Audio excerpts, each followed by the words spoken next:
செப்பனியா 1ஆம் அதிகாரம். ஆமோனின் மகன் யோசியா யூதாவின் அரசனாய் இருந்தபொழுது செப்பனியாவுக்கு ஆண்டவரின் வாக்கு அருளப்பட்டது. இவர் எசேக்கியாவின் கொள்ளு பேரனும் அமரியாவின் பேரனும் கெதலியாவின் மகனுமான கூசியின் மைந்தராவார்.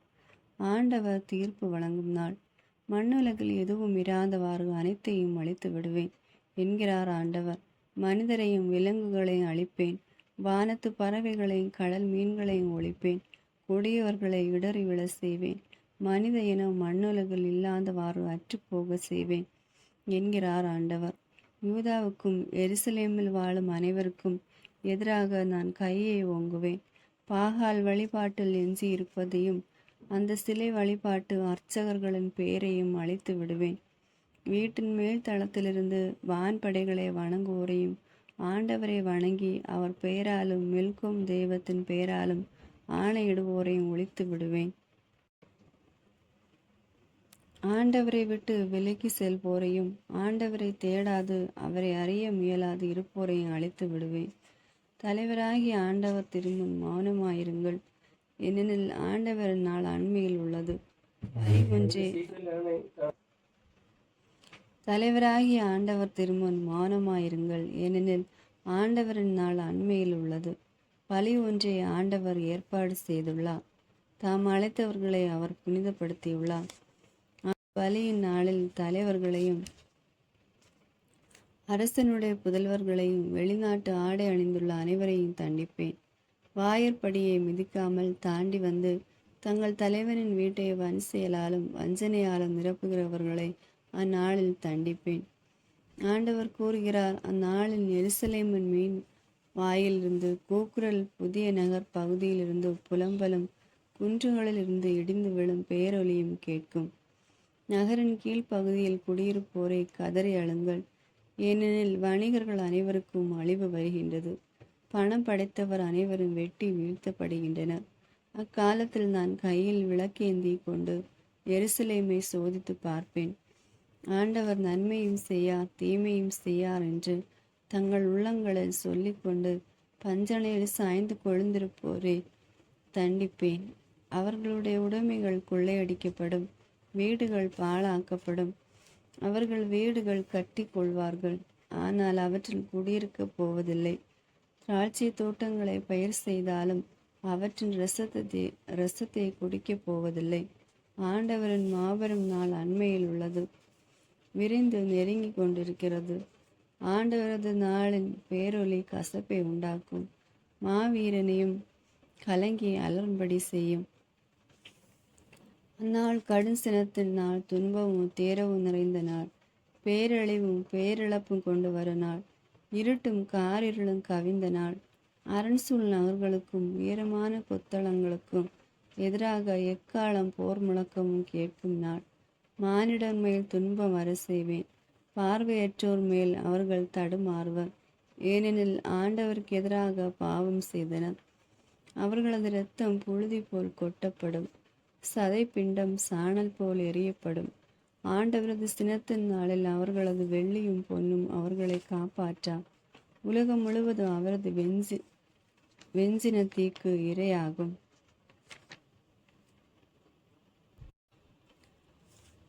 உலகில் வாழும் அனைவரையும் அவர் நொடி பொழுதில் முற்றிலும் அழித்து விடுவார். 2ஆம் அதிகாரம். திரும்ப அழைப்பு. பண்பு கெட்ட இனமே, பகுத்தறிவோடு நடந்து கொள். பதரை போல் நீங்கள் தூற்றப்படும் முன்னே, ஆண்டவரது கடும் சின்னம் உங்கள் மேல் விழும் முன்னே, ஆண்டவரது சினத்தின் நாள் உங்கள் மேல் விழும் முன்னே, நாட்டில் இருக்கும் எளியோரை, ஆண்டவரின் கட்டளையை கடைபிடிப்போரே, அனைவரும் ஆண்டவரை தேடுங்கள், நேர்மையை நாடுங்கள், மனத்தாழ்மையை தேடுங்கள். ஆண்டவரது சினத்தின் நாளில் ஒருவேளை உங்களுக்கு புகலிடம் கிடைக்கும். வேற்றினத்தாரின் அழிவு. காசா குடியேற்று போகும், அஸ்கலோன் பாழடைந்து போகும், அஸ்தோது நண்பகலில் விரட்டி அடிக்கப்படும், எக்ரோன் வேரோடு பிடுங்கி எறியப்படும். கடற்கரையில் வாழும் இனத்தாராகிய கிராத்தியரை, உங்களுக்கு ஐயோ கேடு. ஆண்டவரின் வாக்கு உங்களுக்கு எதிராய் உள்ளது. பெலிஸ்தியரின் நாடே, கானானே, எவனும் குடியிராதபடி நான் உன்னை அழித்து விடுவேன். இவ்வாறு அந்த கடற்கரை நாடு இடையரின் குடல்களுக்கும் ஆடுகளின் பட்டிகளுக்குமே ஏற்றதாகும். அந்த கடற்கரை யூதாவின் குடும்பத்தவருள் எஞ்சியிருப்போருக்கு உடைமையாகும். இங்கே அவர்கள் தங்கள் ஆடுகளை மேய்த்து மாலையில் அஸ்கோலன் மேடுகளில் படுத்திருப்பார்கள். ஏனெனில் அவர்களுடைய கடவுளாகிய ஆண்டவர் அவர்கள் மீது அக்கறை கொண்டு முன்னைய நன்னிலைக்கு அவர்களை உயர்த்துவார். மோவாபின் பழிப்புரைகளை அம்மோனியரின் வசைமொழிகளை நான் கேட்டேன். அவர்களின் மக்களை இழுத்துரைத்து அவர்களின் நாட்டு எல்லைகளை குறித்து வீம்பு பேசியதையும் நான் கேட்டேன். ஆதலால் படைகளின் ஆண்டவரும் இஸ்ரேலில் வாழும் கடவுளும் ஆகிய நான் ஆணையிட்டு கூறுகின்றேன், மோவாபு செதோமை போல் ஆகும், அமோனியர் கொமாரவை போல் ஆவார், இது உறுதி. இந்நாடுகள் காஞ்சோரி படரும் காடாகவும் உப்பு பள்ளம் நிறைந்த பால் நிலமாகவும் என்றும் இருக்கும். என் மக்களில் எஞ்சியோர் அவர்களை கொள்ளையடிப்பர், என் மக்களில் தப்பியோர் அவர்களை அடிமைகளாக்கி கொள்வர். அவர்களுடைய இடுமாப்புக்கு கிடைக்கும் பயன் இதுவே. ஏனெனில் படைகளின் ஆண்டவருடைய மக்களுக்கு எதிராக அவர்கள் பழித்துரைத்தார்கள், வீம்பு பேசினார்கள். ஆண்டவர் அவர்களை அச்சமுற செய்வார், நாட்டின் தெய்வங்களை எல்லாம் ஆற்றல் குன்றி போக செய்வார். வேற்றினத்தார் அனைவரும் அவரவர் தம் தீவுகளில் இருந்து கொண்டு அவரையே வணங்குவர். எத்தியோப்பியரே, நீங்களும் எனது வாளால் வெட்டி வீழ்த்தப்படுவீர்கள். வடதிசைக்கு எதிராக தம் கையை ஓங்கி ஆண்டவர் அசீரியாவை அழித்திடுவார். நினிவே நகரை பாலடை செய்து வறண்ட பாலை நிலமாக்குவார். அங்கே மந்தைகளும் எல்லா வகை விலங்குகளும் படுத்து கிடக்கும். தூண்களின் உச்சியில் கூவையும் சாக்குருவியும் தங்கியிருக்கும். பலகணியில் அமர்ந்தவாறு ஆந்தை அலரும். நிலைக்கதவின் மேல் இருந்தவாறு காகம் கரையும். கேதுரு மர வேலைப்பாடுகள் அழிக்கப்படும். நான் உப்பெயர்வற்றவன் என்று கவலையின்றி களிப்புற்றிருந்த நகர் இதுதானோ? இப்பொழுது அது காட்டு விலங்குகளின் குகையாகி எவ்வளவு பாழாய் போயிற்று. அதை கடந்து போகும் ஒவ்வொருவனும் சீழ்கை அடித்து கையசிக்கிறான். 3ஆம் அதிகாரம். எருசலேமின் பாவமும் மீட்பும். கலகம் செய்ததும் தீட்டுப்பட்டதும் மக்களை ஒடுக்கியதுமான நகருக்கு ஐயோ கேடு. எந்த சொல்லுக்கும் அவள் செவிசாய்ப்பதில்லை, கண்டிப்புரையை அவள் ஏற்பதும் இல்லை. ஆண்டவர் மேல் அவள் நம்பிக்கை வைப்பதில்லை, தன் கடவுளை அண்டி வருவதும் இல்லை. அந்நகரின் தலைவர்கள் கர்ச்சனை செய்யும் சிங்கங்கள், அதன் நீதிபதிகள் மாலையில் கிடப்பதை காலை வரை வைத்திராத ஓநாய்கள். அவர் இறைவாக்கினர் வீண் பெருமை பேசும் வஞ்சகமிக்க மனிதர். அதன் குருக்கள் புனிதமானதை களங்கப்படுத்தி திருச்சட்டத்தை உதறி தள்ளுபவர்கள். அதனுள் இருக்கும் ஆண்டவரோ நீதி உள்ளவர், அவர் கொடுமை செய்யாதவர். காலை தோறும் அவர் தமது தீர்ப்பை வழங்குகின்றார். வாய்கரை தோறும் அது தவறாமல் வெளிப்படும். ஆனால் கொடியவனுக்கு வெட்கமே இல்லை. வேற்றினத்தாரை நான் வெட்டி வீழ்த்தினேன், அவர்களுடைய கோட்டைகளை தகர்த்தெறிந்தேன், அவர்களுடைய தெருக்களை வெறுமையாக்கினேன். அவற்றில் நடந்து செல்பவர் எவரும் இல்லை, யாரும் இராதபடி எவரும் குடியிராதபடி அவர்களுடைய நகர்கள் பாழடைந்து போயின. உறுதியாக எனக்கு நீ அஞ்சி நடப்பாய், எனது கண்டிப்புரையை ஏற்றுக்கொள்வாய். நான் வழங்கிய தண்டனை தீர்ப்புகளை எல்லாம் நீ மறக்க மாட்டாய் என்று நான் எண்ணினேன். அவர்களோ தங்கள் செயல்களை செயற்கேடாக்க இன்னும் மிகுதியாய் ஆவல் கொண்டனர். ஆதலால் ஆண்டவர் இவ்வாறு கூறுகின்றார், நான் குற்றம் சாட்டுவதற்கு எழுந்திடு, அந்த நாளுக்காக காத்திரு.